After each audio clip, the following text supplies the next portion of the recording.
There's an initial power dynamic that I have to know going in. What's the power dynamic? You know, what is this relationship going to be? Right? That's the foundation, because there's some growth, we hope, for each character over the course.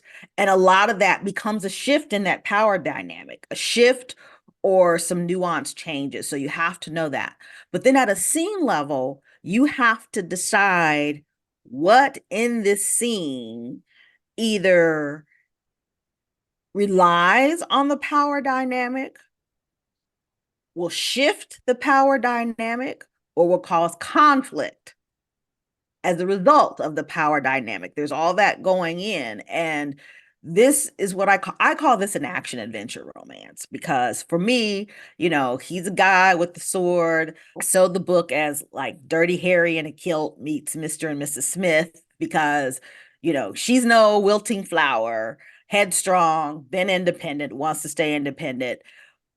But within that, like, I've always thought, like, why give a Highlander a big sword and then he never have a battle? So we've got some battle scenes, we've got some escapes, we've got, some drama.